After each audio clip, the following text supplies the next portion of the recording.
How's it going, everybody? This is two doctors and a table. Welcome back. No, we don't have a name for our podcast. It's actually not a podcast. This is just raw, real footage of Dr. Zack, Dr. Dave, here at Stronghold Health in Nashville, Tennessee. We're both board-certified chiropractors, and here at our clinic, we love filming educational content for anything and everything chiropractic and health related. And today, we're not really going to be talking about too much health content. It's going to be more about Dr. Zack and about me. Because we have patients that ask all the time about our origin stories. They ask us personal life questions, family questions. And so today, we just wanted to share a little bit about who we are. So I'm going to let you kick it off. And we're going to do it as a Q&A style. So Dr. Zack's going to ask me a question. I'm going to answer that question as raw and honest and as real as I can. Only good questions. Okay. And then I'm going to ask him a question. We'll just piggyback back and forth. Cool. Okay.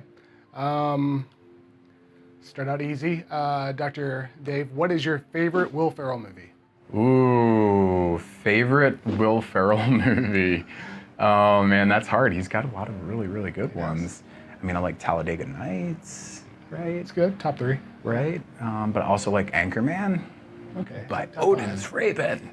And now I'm blanking on what the other ones are, but You got Elf. You have Step Brothers. oh, Blades of Glory. Blades of Glory was hilarious. Yeah. Yep, Step Brothers, Elf. I mean, since it's close to Christmas time, I'm gonna say Elf. Okay. Elf's one of those ones where it doesn't matter what age range, like my son watches it, Axton loves that movie. Good choice. Yeah. Dr. Zack, how old were you when you got your first chiropractic adjustment? Oh man. Couldn't even talk yet. My dad's a chiropractor. So I know that I was adjusted on day 1, day 0 really. Day 0. So okay. probably 5 minutes in, or as soon as the nurse let me go into my dad's hands, probably. So it was like first thing your dad did, he was like, as a Very chiropractor, likely, he was yeah. like, I'm going to make sure that my son's spine is perfectly aligned. Yeah. Well, yeah, I think first he was like, I want to have a chiropractic son. So he's like, I got to have a son with a name that rhymes with back. Or Is that where Zack came from? Yeah, probably, yeah. I didn't know that. Yeah, That's like some kind of, no, I don't think so, for real. But, Zack is back. yeah. Dr. Zack's got your back. Yeah, I mean, there's so many it's fun great. puns. I have about 40 Zack puns. But, yeah. It's another video. Oh, man, that could be a great video. video. I can tell a whole story with my Zackisms. But yeah, I know day 1, just because when we're born, we're pulled out by our head, and if we're born the right way, or not if we're C-sectioned. I don't know how they pull you out with a C-section. Well, in a C-section, they have to kind of reach up and in, Yeah. depending on baby's position and how they're stuck, if they are stuck, and it increases the pull-pound of force and lateral torsion on the neck. Yeah. Yeah. But when we are newborns, our skeleton is not hard. It is a jelly-like substance, and when we're pulled out by our head out of that small hole that we all travel through, sometimes our head doesn't sit back right. So that's why we see children at age 0 as well. Yep. Yeah. So, fun fact, actually, for my daughter Gigi, we adjusted her while she was still connected on umbilical cord. Really? Yeah, it was at-home water birth, and even in a natural birth, when baby's head has to pass through, the skull plates kind of collapse because it's not all fused, and then baby's head has to turn at a certain angle to get out, and then once shoulders pass through, there's a torsion and a twist of the neck naturally that happens on normal vaginal birth. So with her, we just checked her atlas bone up top. It's like super, super simple. It's the pressure of testing the ripeness of a tomato, like super, super gentle. And she had a right atlas rotation where the right side was rotating backwards. And so it's just a gentle little toggle to get it back in alignment. She fell asleep right on mom's chest. Yeah, I do want to emphasize we are not cracking babies' Oh yeah, necks. not at all. There's no sound. It is a gentle push. That's all it needs. So your first chiropractic adjustment happened when you were a wee little baby. Yes. Cool. Yeah. Couldn't even talk yet. Yeah. What was your first chiropractic experience? Interesting. Okay, so my first chiropractic experience was because of my brothers. My older brother, Corey, at the time, 17, I'm 16. He started having neck pain, classic thing that brings a person to a chiropractor. Doc, my neck's hurting. He goes in, doctor takes x-rays, finds the problem, gets him adjusted. Totally fascinated by the adjustment. I'm just like, what? How is that possible? He just like snapped his neck and he's totally fine. And not only is he totally fine, he feels better. Like, that's super cool. So the doctor actually offered for me to have a complimentary exam. I went ahead, did the exam, he took x-rays from me, and at this point in time, I had like really bad asthma, allergies. I was taking Zyrtec, Claritin, Singulair, kind of cycling through them on a weekly or daily basis, and I would have hives on my skin. I was allergic to cat hair, dog hair, fresh cut grass, tree leaves, dust. It was really bad, and I was doing asthma inhalers as well. So I used to do the puffer inhaler if my asthma got really bad, and then the little disc powder inhaler. So I've been on that since 3. And when? Literally for years. And then he took the x-rays, and the upper part of my back, I had a side curve, lateral curve in the upper part of my back. And it was the first time I had a doctor sit me down and show me, hey, look, these nerves that come out of the upper part of your back go right to your lungs, go right to your lymphatic system. And this is actually what's causing your difficulty with breathing, AKA asthma, and your body's hypersensitivity reaction, AKA allergies. So he adjusted me, nothing crazy that first day, but then I followed his recommendations to get that like side curve improved, straighten that out and take pressure off those nerves. Came off my asthma inhalers, came off my allergy meds within about 6 months of care. That's wild. Yeah. And how long ago was that? 17, wow. So 20 years ago. Half your life ago. Damn, now they know how old I am. How much money have you saved on allergy medication? Oh my gosh, I actually never even thought about that because my parents didn't have the best health insurance, and I was also doing allergy injections. So 2 in the left arm, 1 in the right arm, once a week for about 4 years at that point in time. So I can't even imagine. It had to have been, just on medications alone, $50,000 at least. And then, doctor's visits and co-pays for doctor's visits, and who knows if I had an asthma attack and had to go to the ER. I don't know, a lot of money. Wow. But more important than the money is the quality of life and the time that I was able to get back. So chiropractic care is dope. That's incredible. But like the good dope. Yeah. Not the illegal bad drugs. Don't do illegal dope. Yeah. Yeah. They get our sense of humor. They know we're just kidding. All right, so I've got one for you. You're a chiropractor. You've been practicing for 4 years, 5 years? A while. Believe right? it or not, only 3. Well, it seems like 5. It It seems like 10 based on how good of an adjuster you are. Quit. So for chiropractic patients, do you have one, you don't have to say a chiropractic patient's name, but maybe a story about an interaction with a patient where it's just like the craziest or like most memorable type of story for you? Man, yeah, I have a lot of crazy stories. But I mean, all the time I see patients come in here and we are like their last resort.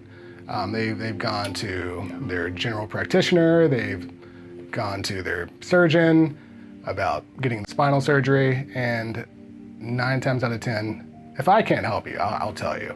But Always good to be honest. I've had so many patients walk in here and they just seem so defeated. They're like, yeah, I'm gonna try this chiropractic mumbo jumbo voodoo. And I don't know why they come with that kind of pretense about chiropractic. I kind of do.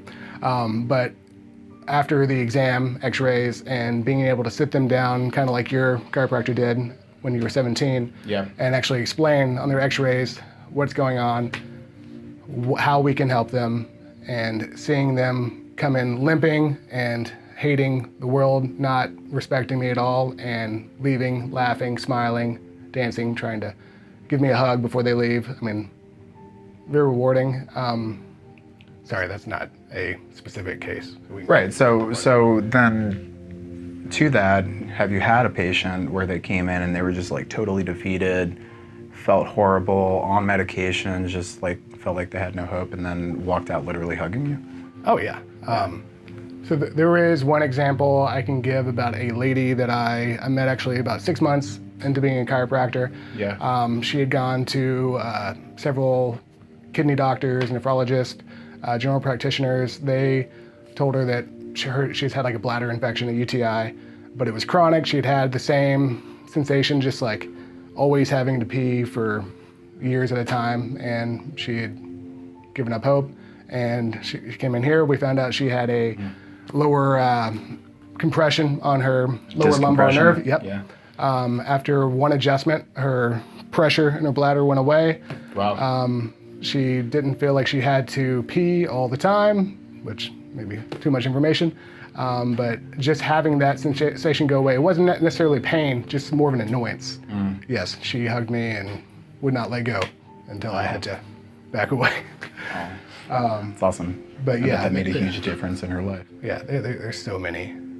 Yeah, too many to count, right? Yeah. All right, well, I'll just hijack it because Yeah. I know you're going to ask me the same question. What's the most rewarding experience you've had? What's the? Well, it's not the most rewarding experience. Well, maybe it's kind of rewarding, but it's also kind of crazy, and it's also a lesson, right? So we had this patient that came in right when I opened the clinic here in Nashville, Stronghold Health. It was like back 2014, maybe the 4th or 5th patient. So super early on. I mean, I was only practicing at that point, I think, for about 2 years after graduating, something like that. This woman comes in as a new patient. She's on a walker, super skinny, super frail, probably in her like mid-60s. She comes in on a walker, super intense low back pain, sciatica going down both sides. She clearly had disc herniation issues in her low back. She fills out the new patient paperwork. Her husband is with her. They bring her back to the exam room. I come back into the exam room after already having looked at her papers, and she was on 13 prescription medications, had 2 cancer surgeries where they had removed cancer from different locations in her body, and then 3 spinal surgeries already in her neck and upper back. So I go in the room, have a general conversation with her like we do with all of our patients. We want to make sure we take like a thorough health history with them. I'm asking questions about the surgery. We get to her pain, what's going on, and then eventually we get to the point where, hey, I need to take some spinal x-rays so we can see what's going on in your low back, if I can help you, how well I'm going to be able to help you, so on and so forth. Totally balked at it. Like, no, you are not, I don't want you to take x-rays, and like literally arguing with me. I'm like, okay, well, you came in, you're dealing with back pain, you want help, right? She's like, yeah, I want you to just adjust me. I'm like, well, I don't feel comfortable adjusting you without seeing what we're working with, because that's literally just like poking in the dark, and we don't do that as chiropractors. I want to make sure I'm being specific with what's going on with your back, and we can get you taken care of. So back and forth, back and forth, back and forth. 4th time asking, I stop asking. I'm just like, hey, look, I'm going to take x-rays on your spine because that's what I need to do, and I don't care, you don't have to pay for it. So I did it, complimentary for her. Walk her into the x-ray room, we take x-rays, a side picture of her low back, and for those of you that don't know what an AAA or a AAA is, she had an abdominal aortic aneurysm. So the big blood vessel going down the front of her low back bones from her heart that brings all the fresh blood supply down to your legs, bottom half of the body, was ballooning. I was just looking up there to see if, so low back x-ray, it's like a big artery that flows right there.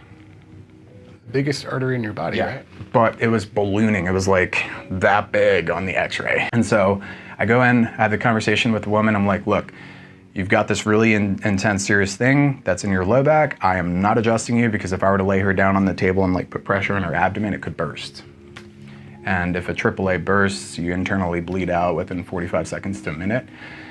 And so I had to tell her that because that's our ethical, or that's like our duty as a doctor, is to put the patient's health first, be honest with the patient, and give them the best recommendations. So when I told her that and I said you could internally bleed out within 45 seconds, I've already called an ambulance to transport you over to Vanderbilt. Her husband passed out, head hit the side of the wall, and he urinated all over the floor. The EMS came in, escorted them to the hospital. I know for sure I saved that woman's life, because if she was going anywhere else or doing anything else, just time alone, it would have burst. So they can do a surgical repair on that. But that was the craziest story. We We called, left probably about 3 or 4 voicemails afterwards just to follow up to make sure she was okay. Never heard from them again. Jeez. So the lesson in that is if you're going to a chiropractor, let them take x-rays. Nothing wrong with it. It helps us diagnose other problems that we could find on the x-ray that you might have going on. There could be a cancer, a tumor, a different pathology, but ultimately it lets us deliver the best adjustment. Yeah. Be as specific as possible. Yeah. All right. We need to get back to about us, right? Yeah, back to about us. Okay. How many siblings do you have? Ooh, good question. 2 older brothers, 2 younger sisters. I'm the middle, so a middle of 5 children growing up. That means I'm the coolest one because I'm right in the middle. Yeah, you got all the attention. Like in a sandwich, the best part of the sandwich is the middle part of the sandwich. Exactly. Yeah. How about you? 5 technically. Yeah. Yeah? Yeah, 5 half siblings. I'm my mom's only son, so I'm an only child, but I have 5 siblings. 3 older, 2 younger. So I'm kind of in the middle as well. So you're similar. Yeah. Interesting.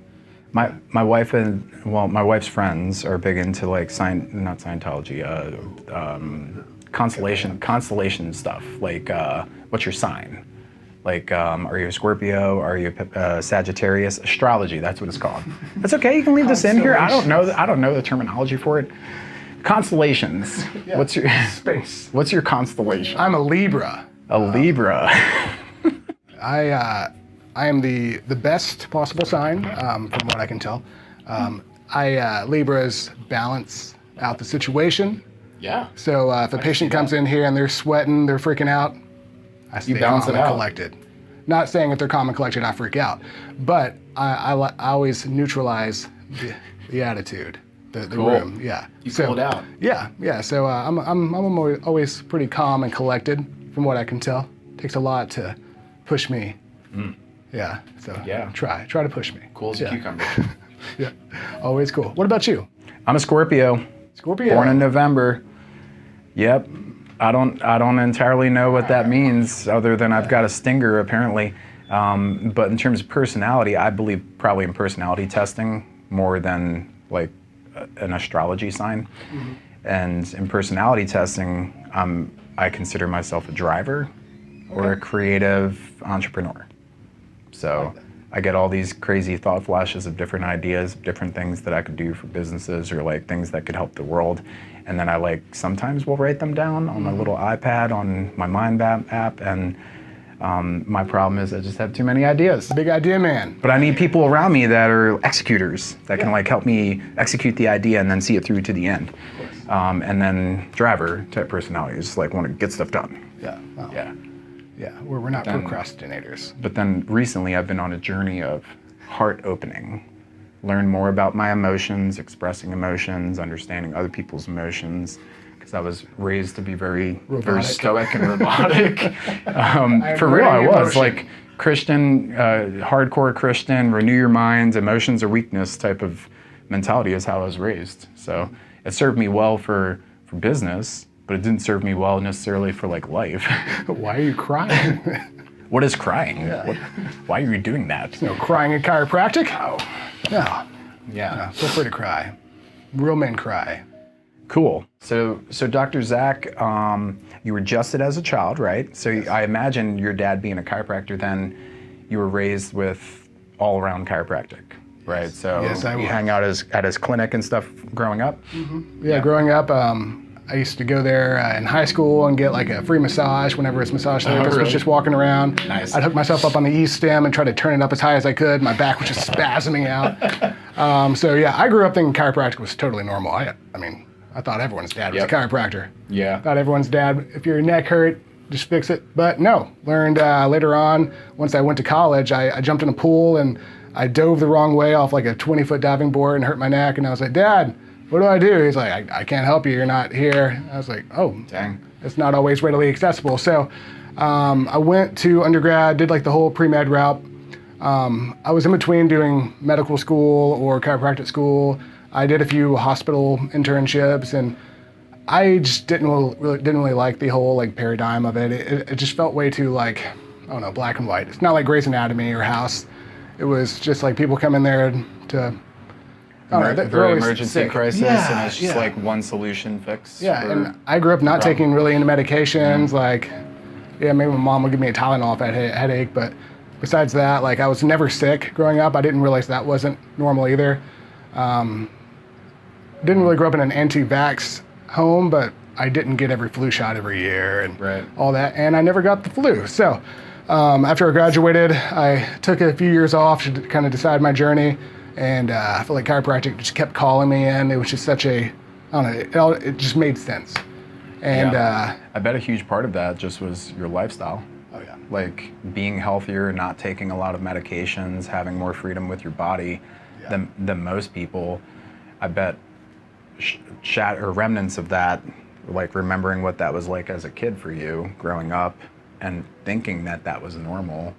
Did that play into at all, like you being older as an adult and feeling like it was calling? oh, 100%. So as an adult in college, you did medicals, you realized you didn't really like the paradigm, and then you just felt like chiropractic kept calling. So did you just, one day you're like, screw it, I'm enrolling in chiropractic college? Yes, I enrolled in chiropractic college, got in right after undergrad, and then a friend of mine in college offered me a job to go to Hawaii and run a zipline company. So that's what you ended up. I took about 4 or 5 years off, but I probably But you got the education. Yes, And yeah. you had the education probably more than any other kid in chiropractic school being raised in it. Exactly, yeah. And I didn't realize until I got to school that not everyone knew about chiropractic.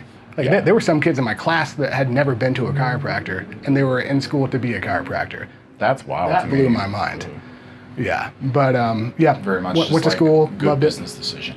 Right. Chiropractors make decent living helping people. I will go do that, and they've never experienced it. That's crazy. it. Most of them didn't graduate, but that's besides the point. Went to school, loved every second of it, made some of my best friends in the world, and then came back home to Nashville after being gone for about 12 years from college and Hawaii time, and that's how I ended up here. Very cool. What about you? What led you to your journey to chiropractic? I know that you met that chiropractor when you were 17, and your asthma, allergies pretty much went away. Yeah. But I mean, honestly, pivotal health moment like that, when you see transformation where like one of your biggest struggles can turn into a huge testimony. For me, I wanted to be on the other end of that. So I wanted to be the doctor that was able to help provide that same experience for other people. So for me, it was like instant. I already knew I wanted to do something.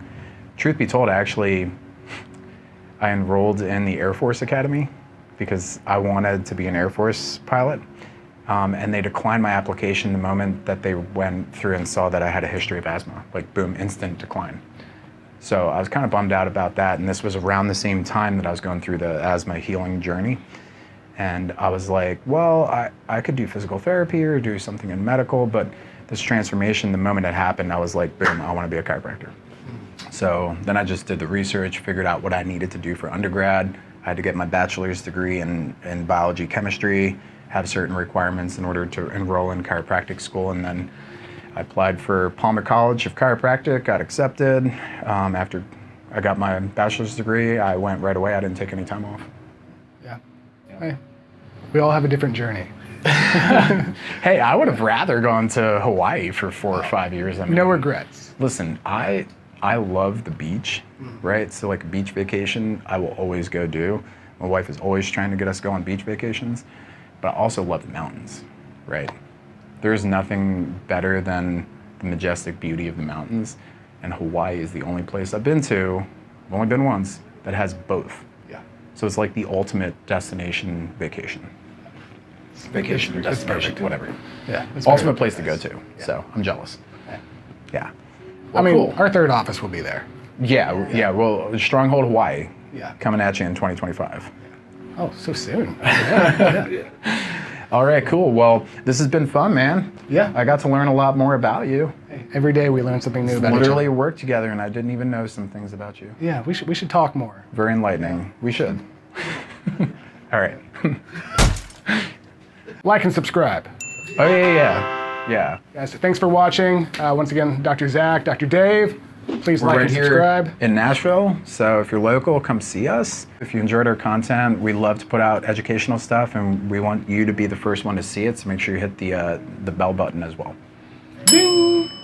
Guys, any other questions you may have about Dr. Dave, Dr. Zack, or just about chiropractic in general, feel free to leave a comment below, and we'll answer that in our next podcast. Also, a friend of mine said we should start doing reaction videos. So if you have any videos you would like to see our reaction to, drop a link to those videos down below. I guess that's probably the easiest way for us to go ahead and find them. And if you drop links down there, we'll do our reaction to them. It could be adjustment videos, it could be music videos, whatever.